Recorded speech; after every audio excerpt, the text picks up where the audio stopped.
Halo, Assalamualaikum.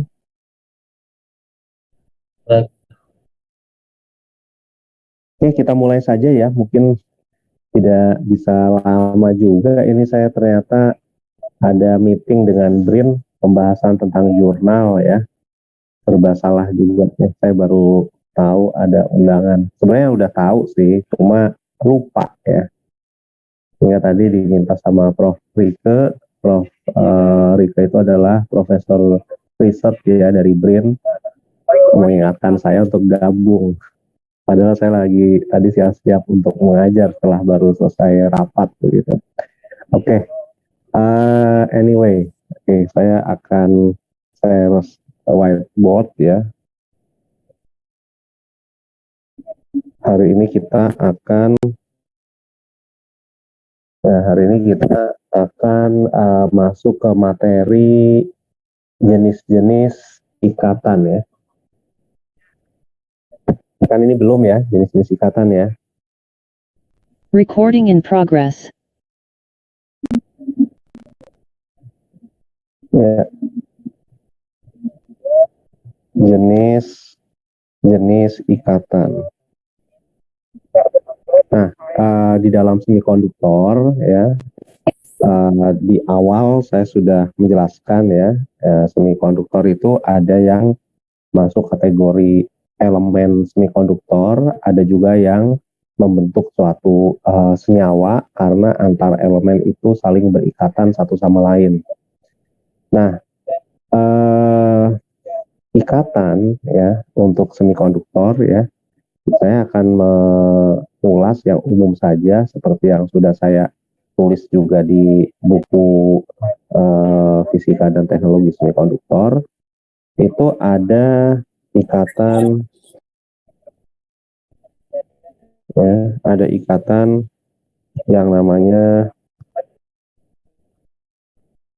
ionik ya, ionik. Terus ada ikatan yang disebut dengan kovalen ya. Terus ada ikatan logam, ada van der Waals,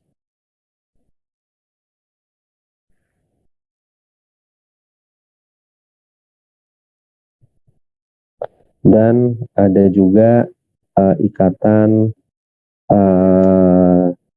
hidrogen ya.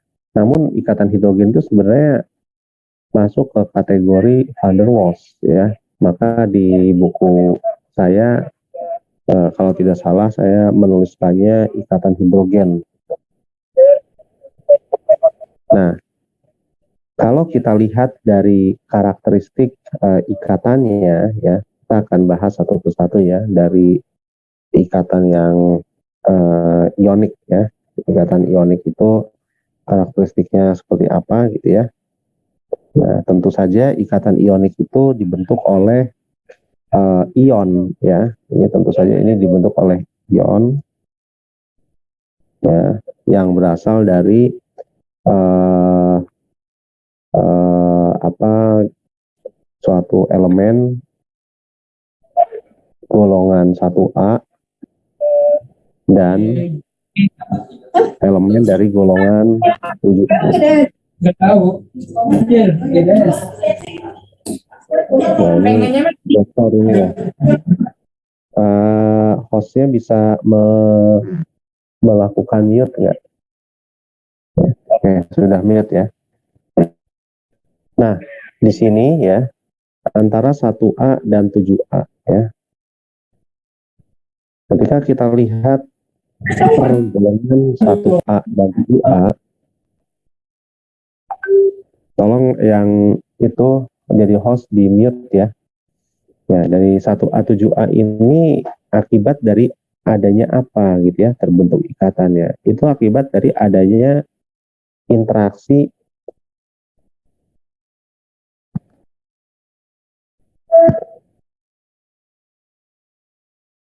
ya, ini akibat dari adanya interaksi elektrostatik ya. Akibat dari adanya interaksi elektrostatik yang berasal dari apa? Berasal dari dua ion yang berlawanan, ya. Ion yang berasal dari ini ya, elemen 1A dan 7A. Ya. Nah, alhasil ya, alhasil apabila kita tinjau dari sifatnya ya, maka kristal ion itu memiliki struktur yang keras ya. Dia memiliki karakteristik struktur yang keras ya. Keras. Titik leburnya tinggi ya. Titik lebur tinggi. Tapi meskipun keras dan titik leburnya tinggi ya, dia itu mudah dilarutkan ke dalam pelarut atau cairan ya. Ya, ini mudah larut ya dalam cairan. Contohnya ya, ionik ini adalah garam-garaman ya. Yang paling umum itu adalah NaCl. NaCl ya. Nah, Na-nya itu dari golongan 1A, Cl-nya dari golongan 7A ya. Nah, di buku saya itu ada ilustrasinya ya. Ilustrasi yang ditampilkan ya antara Na sama Cl. Nah, di situ terbentuk ikatan ion ya. Nah, jadi elektronnya saling mengikat satu sama lain akibat dari adanya gaya elektrostatik ya. Nah, artinya ya dari ilustrasi yang saya buat di dalam buku saya tersebut ya, ikatan yang terjadi itu akibat dari adanya, bentar ya,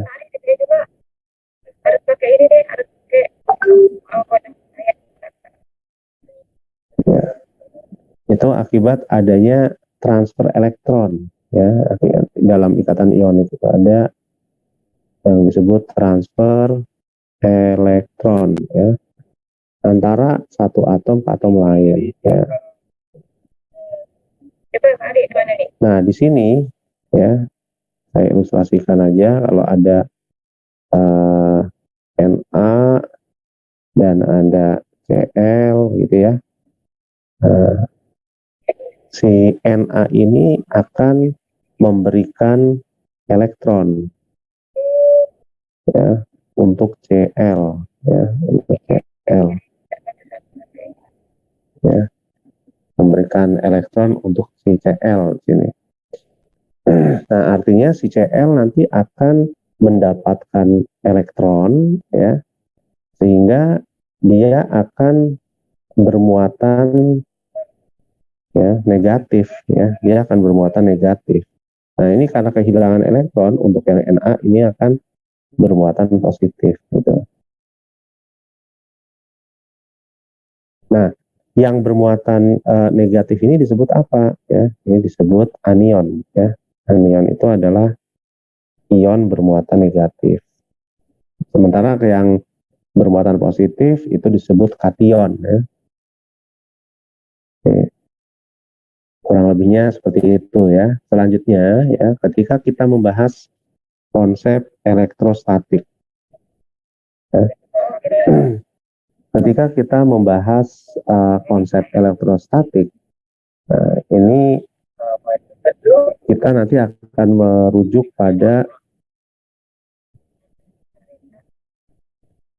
definisi baru ya, istilah baru nanti kaitannya dengan interaksi elektrostatik yang disebut energi Madelung ya. Energi Madelung ya. Bagaimana menjelaskan energi Madelung ini ya? Nah, kita bisa misalkan ya, ada interaksi antara ion ya, anggap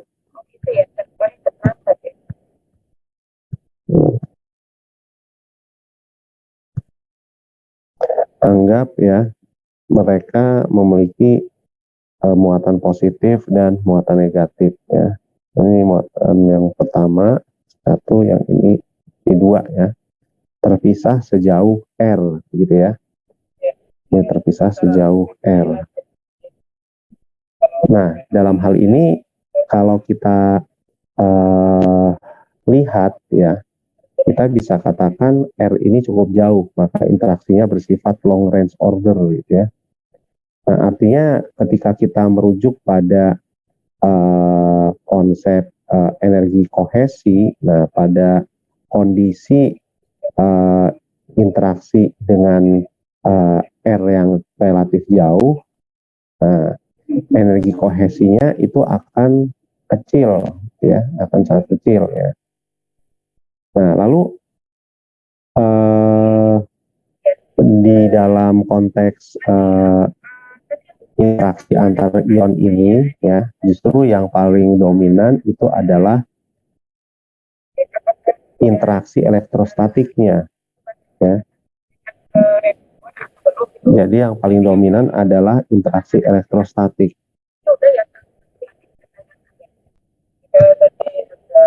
Nah, interaksi elektrostatik inilah, ya, interaksi elektrostatik inilah yang akan memberikan ya suatu energi yang disebut energi Madelung. Ya. Kan gayanya elektrostatik. Nah, hubungan gaya sama energi, nah, energinya itu disebut energi Madelung, gitu ya.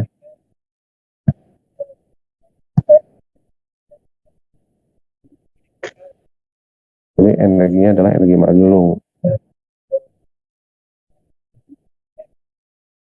Nah, di sini untuk pemisalannya ya, kita bisa asumsikan terdapat ion ya, terdapat ion ke I ya, misalnya ini ion ke I, terus ada ion J begitu ya. Mereka saling berinteraksi satu sama lain ya. Berarti antara satu ion yang lainnya ini ya, dia terjadi interaksi yang memiliki besar interaksi, kita simbolkan dengan UIJ ya, UIJ ini. Nah, karena kita asumsikan dia ada di dalam suatu kristal ya, ada di dalam suatu kristal, maka energi interaksinya ya itu merupakan energi interaksi secara total keseluruhan ya. Nah, sekarang pada kondisi interaksi ini hanya berlaku untuk energi interaksi I dengan J saja. Artinya kalau kita lihat I-nya itu adalah ion yang ke-1, J-nya kedua, ya. Ini bukan berarti ion 1 dan ion kedua saja yang berinteraksi ya. Karena perlu diingat I ini merupakan kelipatan bilangan bulat ya. Mulai dari 1 ya.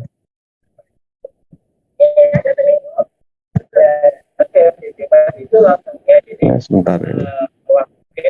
Ini mulai dari 1, 2, 3 dan seterusnya. Yang J juga sama, 1, 2, 3 dan seterusnya ya. Jadi kalau ketika kita lihat misalnya I sama dengan J, apakah ada interaksi? Ya, I sama dengan J. Nah, ketika I sama dengan J, ini kita bisa asumsikan jumlah potensial interaksi-nya itu merupakan jumlah potensial interaksi yang tolak menolak ya, ketika I sama dengan J. Ya. Ya. Untuk J sama dengan I, untuk J sama dengan I ya. Apabila J dengan I-nya sama ya, bukan tolak menolak ya, saya keliru. Bentar ya, saya rada terganggu juga sebenarnya. Ya.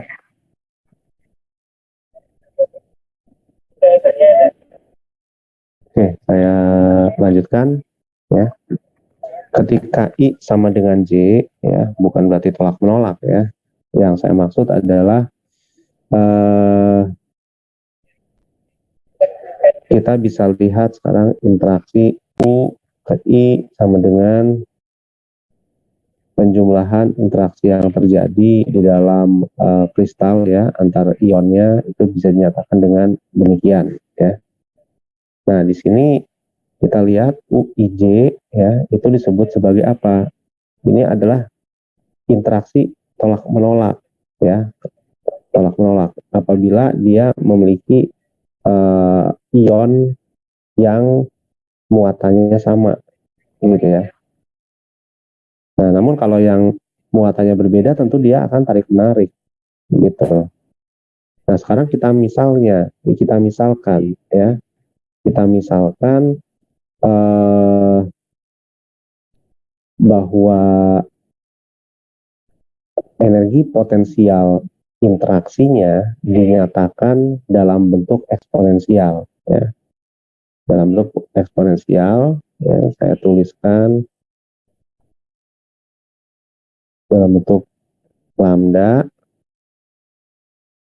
eksponensial min R per rho ya. Ya.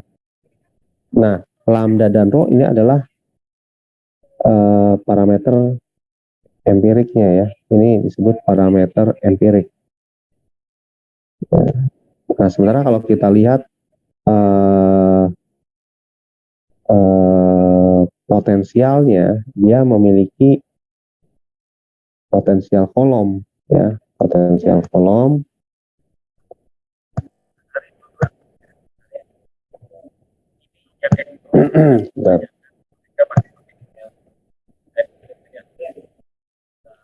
potensial kolom yang besarnya adalah banding dengan Q kuadrat per R ya. Nah, sehingga bagaimana menyatakan UIJ-nya ya. Nah, dari sini interaksinya itu akan berlaku untuk I dan J. Artinya ion yang ke I dan ion yang ke J. Ya, ion yang ke I dan ion ke J itu bisa I sama dengan J, bisa I tidak sama dengan J. Ya.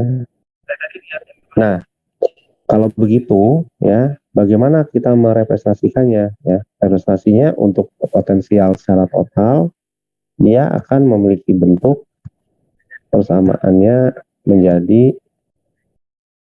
UIJ ya. UIJ sama dengan lambda ya, karena ini parameter empirik eksponensial ya, min R per rho ya. Rho itu sebenarnya adalah distribusi muatan yang berhubungan dengan distribusi muatan, yaitu densitas muatan ya, densitas ion ya. Nah, ini plus minus ya, plus minus dari kontribusi interaksi kolomnya ya. I kuadrat per I J kuadrat R-nya tidak kuadrat ya, sorry.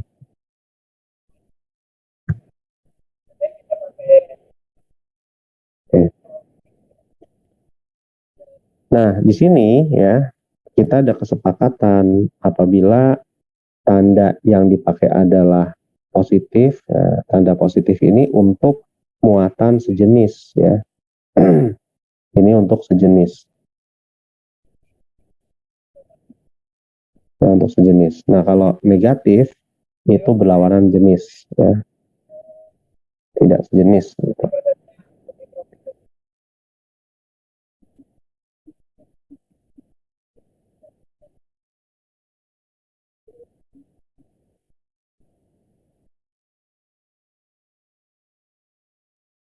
Oke. Saya lanjutkan ya. Nah, lalu ya kita ingin coba memudahkan dalam memahami interaksi antar ion tadi ya. Nah, caranya bagaimana? Nah, caranya dengan interaksinya itu kita asumsikan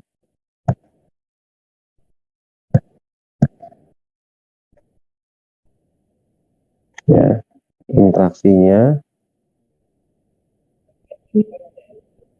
Interaksinya akan kita asumsikan memiliki dua kondisi, ya. Kondisi pertama itu tetangga terdekat, ya,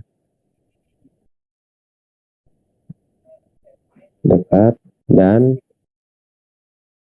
di luar jarak dekat, ya, artinya jauh begitu, ya. Interaksinya jauh, nah ini dekat. Nah, kalau yang dekat bagaimana, gitu ya?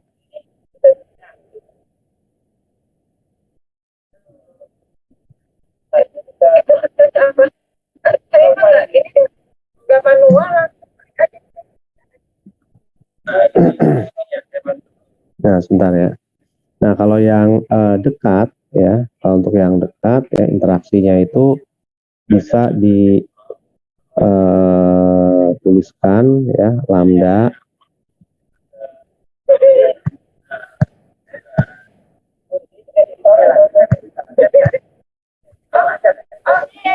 sebentar ya, ini lagi ya.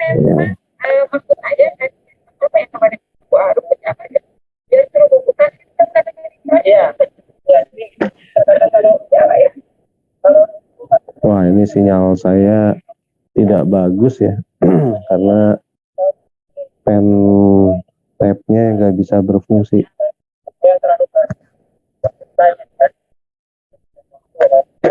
Bentar ya.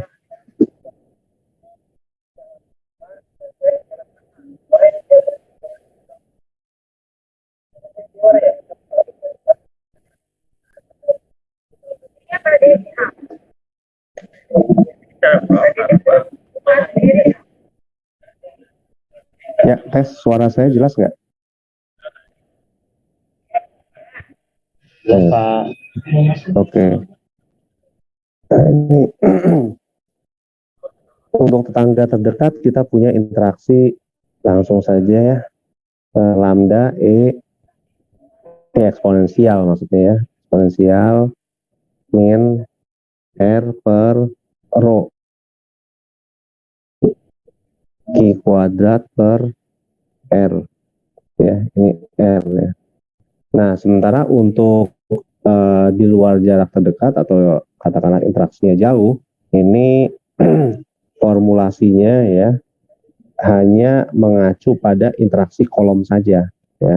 Jadi kalau yang jarak terdekat di situ ada kontribusi dari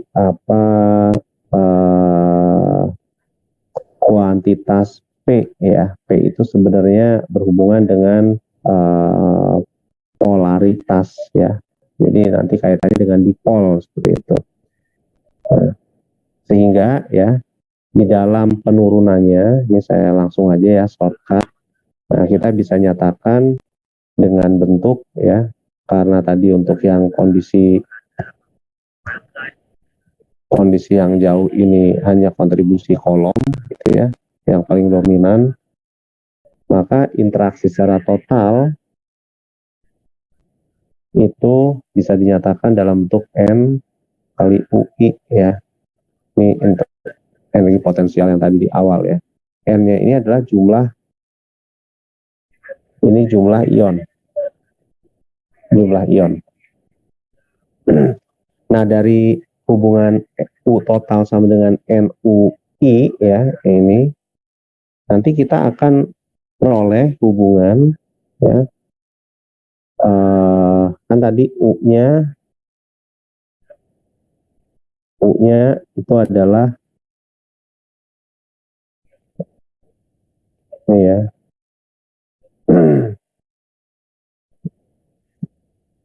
Bentar. U-nya itu kan adalah lambda. Nah, ini ngadat lagi nih.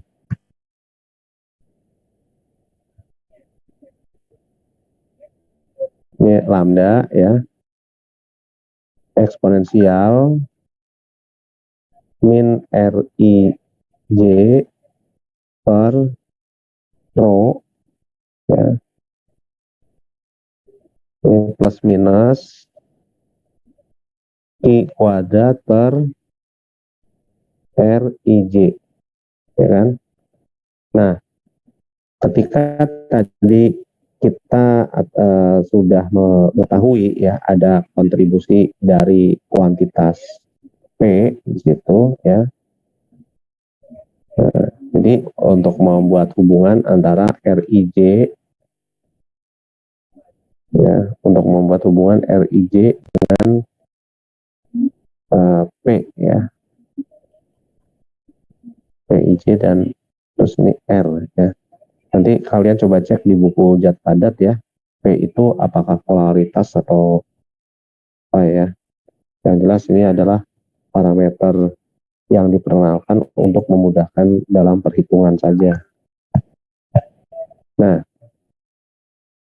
di sini ya, apabila kita substitusikan komponen Rij ini ke dalam persamaan yang ini ya, nanti kalian akan dapat hubungan U total N UI ya, ini sama dengan ini N-nya ya, UI-nya akan berubah menjadi Z lambda E, terus ini menjadi min R ya, per rho kurangi alfa Q kuadrat ya, per R ya, R. Nah, di sini kita bisa perhatikan ya, ada komponen baru yaitu Z dan ada alfa ya, ada alfa. Apa itu Z ya?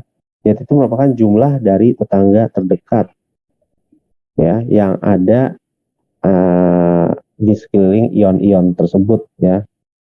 Nah, ya.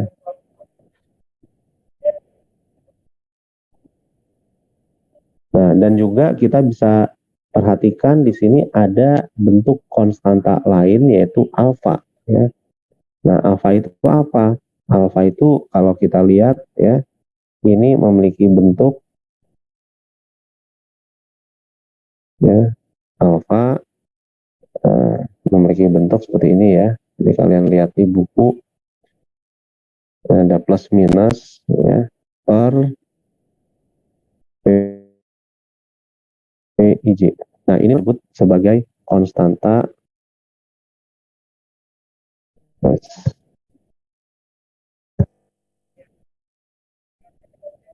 konstanta Madelung.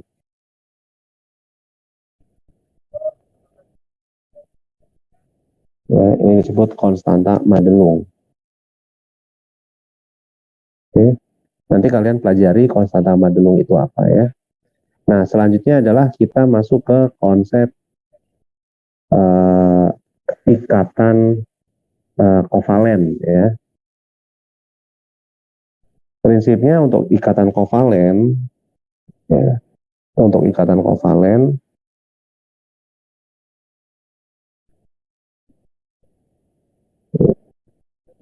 itu terdapat sharing elektron ya.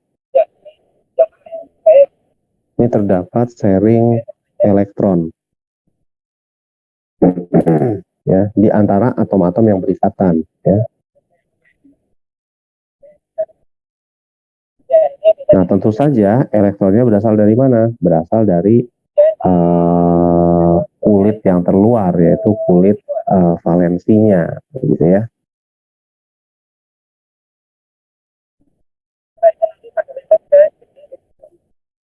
Nah, selanjutnya ya, kalau kita perhatikan ya, kalau ini ikatannya itu terjadi ya dalam bentuk sharing antar elektron, maka tentu saja dimungkinkan ya interaksi antara satu atom dengan atom lain ya, atom satu dengan atom lain ya, ini akan mengalami interaksi juga yang tadi mengacu pada konsep elektrostatik dari Coulomb kan.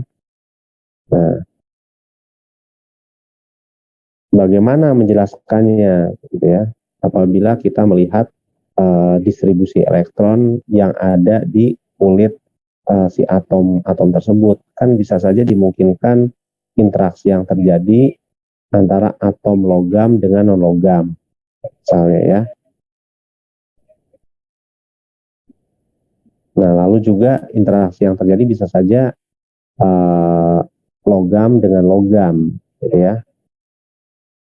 Nah, yang perlu dipahami di sini untuk elemen atau unsur non logam dengan logam, ya, mereka tidak memiliki kelebihan ruang kosong, artinya tidak memiliki level energi yang lebih rendah ya untuk penyebaran elektron dalam pemakaian bersama, gitu. Nah, sementara kalau elektron yang dapat dipakai berbarengan atau bersama atau yang bisa digunakan secara sharing ya di dalam non logam itu tidak mengalami yang disebut seperti efek delocalize namanya ya, seperti halnya pada ikatan logam ya. Nah, sehingga apa? Pada ikatan kovalen ya, pada ikatan kovalen jaraknya ini sebenarnya relatif dekat ya. R-nya ini relatif dekat. Nah, sehingga apa? Dia terlokalisir gitu ya. Terlokalisir.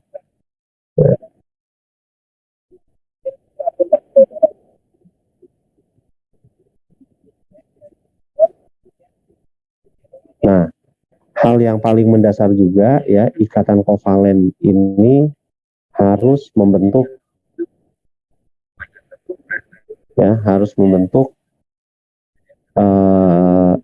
ikatan yang menghasilkan konfigurasi elektronnya itu ya harus berjumlah 8 atau disebut oktet ya bahasa secara kimianya. Nah, ini untuk ikatan kovalen. Lalu sifat-sifatnya seperti apa ya untuk ikatan kovalen? Nah, sama halnya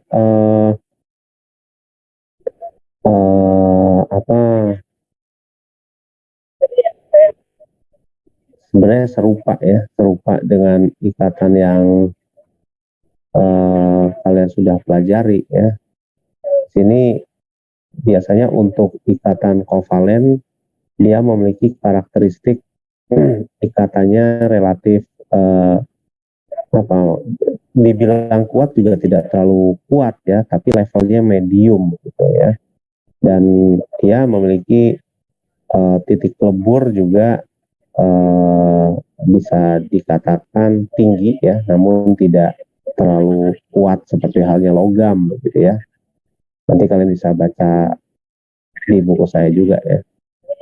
Nah, terus kalau kita lihat dari sisi karakteristik elektronegatifannya ya, atom-atom itu memiliki elektronegativitasnya yang mirip ya untuk kovalen ya. Oke. Nah, selanjutnya kita masuk ke ikatan logam. Nah, untuk ikatan logam, nah, namanya logam ya.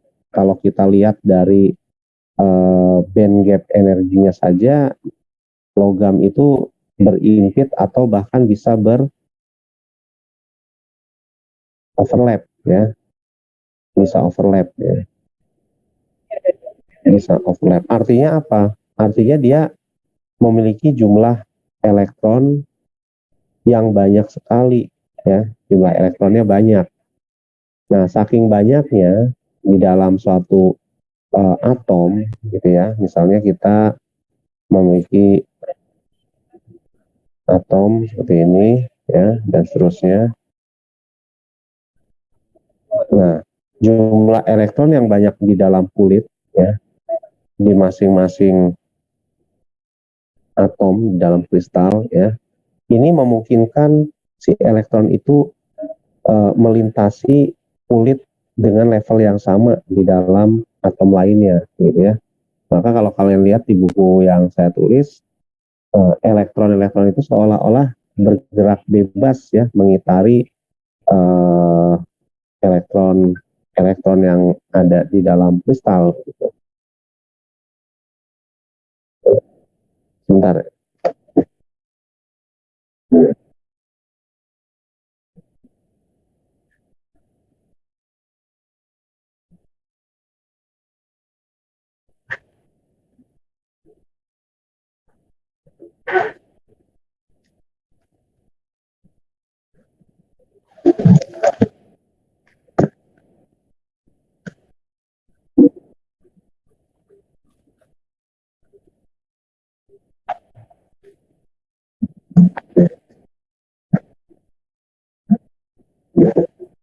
Ya, saya lanjutkan lagi ya. Mohon maaf. Jadi tadi saya sudah sampai ke dalam konsep ikatan logam ya. Nah, di sini karena jumlah elektronnya banyak, maka memungkinkan band gap energinya itu overlap ya. Ilustrasinya seperti yang ini saya jelaskan tadi, saya gambarkan ya. Nah, lalu juga jumlah elektron yang banyak itu memungkinkan elektron itu bergerak bebas di dalam kulit yang sama ya. Nah, ini mengakibatkan apa? Ya, disebut fenomena ini ya seperti awan elektron ya atau elektron cloud ya, disebut elektron cloud.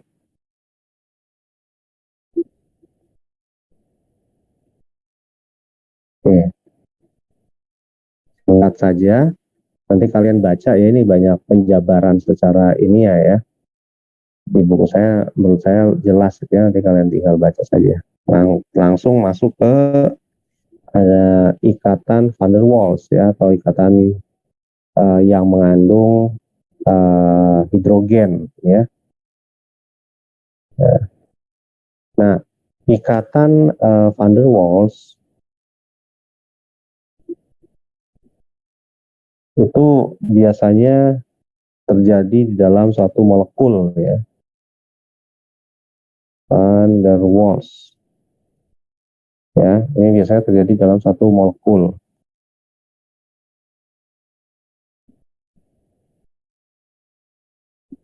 Mohon maaf nih tulisannya kurang bagus ya, kelihatannya karena efek sinyal juga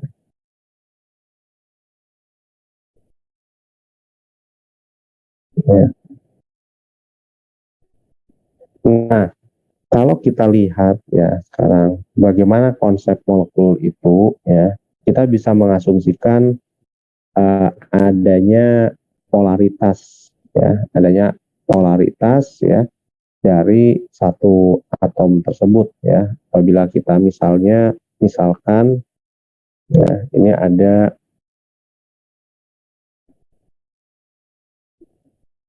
kondisi demikian ya.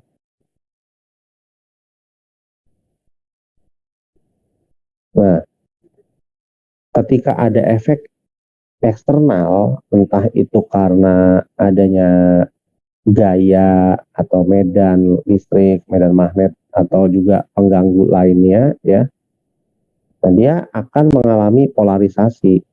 Anggap misalnya terjadi polarisasi ini ya, di sini ada dipol ya, ini namanya dipol ya, membentuk dipol. Nah, ini juga dia membentuk dipol. Nah, di dalam konsep van der Waals ini terjadi interaksi antar dipol-dipol ya di dalam molekulnya itu sendiri ya. Kenapa ya? Karena mereka uh, menghasilkan efek medan satu sama lain ya. Nanti kalian juga bisa lihat di gambar 217 ya di buku saya. Sorry, saya lupa gambar berapa ya, nanti kalian lihat sendiri lah. Saya kok jadi ingatnya fisika semikonduktor ya. Ya oke. Kalau zat padat itu di buku Kittel ya. nggak tahu gambar berapa, nanti kalian cek aja ya. Saya lupa itu. Nah, intinya adalah kalau kita bandingkan kekuatan dari ikatan yang terjadi ya di dalam ikatan van der Waals ini relatif lebih lemah ya. Ini relatif lebih lemah dibandingkan ikatan logam ataupun ikatan kovalen ya. Nah, dibandingkan dengan jenis ikatan lainnya nih, ikatan van der Waals relatif lemah lah, intinya seperti itu.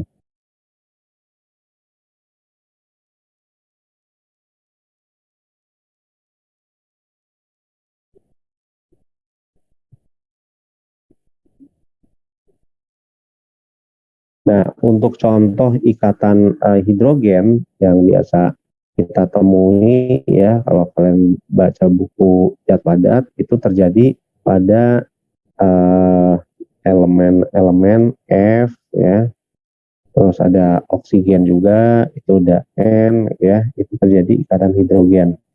Nah, misalnya ion hidrogen di fluoride ya, HF2 min ya. Nah, untuk HF2 min ya, ini kelihatannya merupakan jenis asam kuat ya. Ya, ini asam kuat. HF2 min ya. Nah, ikatannya ini ya. H-nya di tengah-tengah ya. Nah, ini F-nya ada lagi di sampingnya ya, dengan ukuran yang relatif besar. Kenapa? Karena dia memiliki nomor atom yang lebih besar. Maka representasinya juga dengan bentuk yang besar gitu.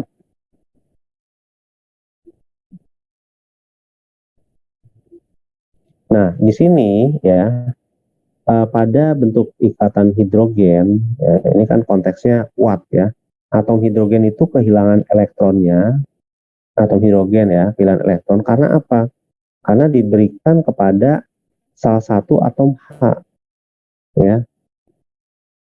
Ya, bisa yang ini atau yang ini ya. Ya. Nah, akibatnya apa?